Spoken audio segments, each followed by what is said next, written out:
Well, good afternoon, YouTube. The cabinets here that I built are working pretty well. I've got to do a little bit of work. I think I need to add a third hinge to each of the doors. The weight of the doors is causing the hinges to sag a little bit. And you can see on the bottom door I put a little wedge there in the corner so that when I shut the door it takes the weight off the door. And I need to do the same thing on the top because you can see how the gap goes down to nothing there. But other than that, they're working really well. But anyway, the reason for the video today is this thing here, my old Montgomery Ward upright freezer, and it's still running. I've been running this on solar power for the last 5 years. I think it's been running on solar. This thing is probably 35 years old. And yeah, it's just time to get rid of it. That was the reason for building this cabinet up here, so that I could free up this area down below and put in a chest freezer. And it finally showed up today, so let's go take a look at that. Okay, we finally got the freezer. I've been waiting for 6 months. I ordered this in May of 2022. It's now middle of November. They were out of stock. I ordered it, I think, in April, and then they canceled the order because they were out of stock. And then in May, they opened up pre-orders for the next shipment. So that was supposed to be September, and then it was October, and then November. And then with the trucking situation, it took 5 days to get from Los Angeles up to the San Francisco Bay Area. But yeah, here's my Sunstar 8 cubic foot freezer. This runs off of 12 or 24 volt DC, and according to the information on the data sheet, it should use probably about 500 or 600 watt hours or 0.6 kilowatt hours of energy a day instead of 2. So that's going to free up about 1.4 kilowatt hours of energy that I don't have to provide for the freezer.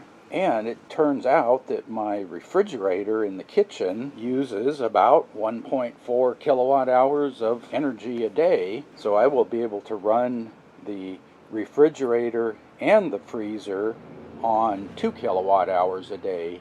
So this one will be totally off grid, running right off the 24 volt battery bank. Let's see if we can open this up and see what it looks like. Okay, got her out of the shipping box. The whole box just lifts off the pallet. 2 reasons I went for this particular freezer. One is it's just got a simple knob for a control. It doesn't have any fancy digital display or anything. It's just got a plain old knob to adjust the temperature. Yeah, so there's the settings. You can do a refrigerator if you run it at about 1 1/4, and then the freezer is between 4 and 5. Yeah, so the second reason I chose this model was the compressor and the power connection are on the left side. Most of the other ones I looked at are on the right side, and with my setup in the garage, this is the only side of the freezer that's going to be exposed. Like my old freezer, the access is through the back, which means if something goes wrong, you have to pull the freezer out to get behind it, where this one I can just get to it from the side.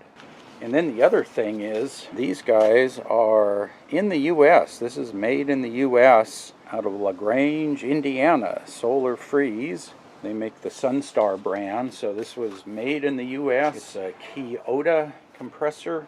I'm not familiar with that brand. Yeah, so here is the freezer. It has a single basket, the main deep compartment, and then, yeah, I was wondering how they did the compressor. So they actually make the compressor portion part of the bottom, but they don't take up the whole bottom, so that's good. And this one is like 8 cubic feet. My old upright is 12 cubic feet, but I'm hoping with the chest freezer it's probably similar usable capacity, because with the upright freezer you've got all the shelves and you can't really pack it like you can down here.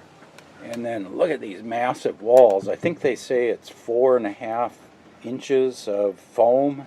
I think my old freezer is maybe 2 inches, if that. So this one has a lot more insulation. And then, yeah, it does have a built-in LED light up here. I wanted to do a quick test with my 12-volt jump start battery pack here.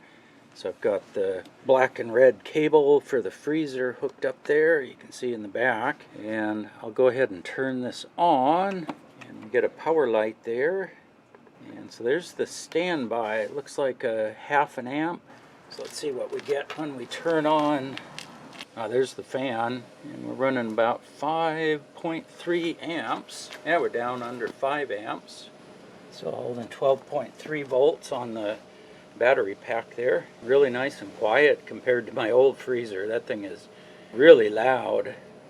Yeah, you open the lid and a light comes on. Yeah, the old freezer, there's no light in it at all. So you have to kind of hunt around in the dark. Yeah, the sides are getting cold. So yeah, I just wanted to show you that running. It does work. So anyway, I'll keep you updated as I make progress on this. It might take me a few days or so to get everything swapped around and whatnot.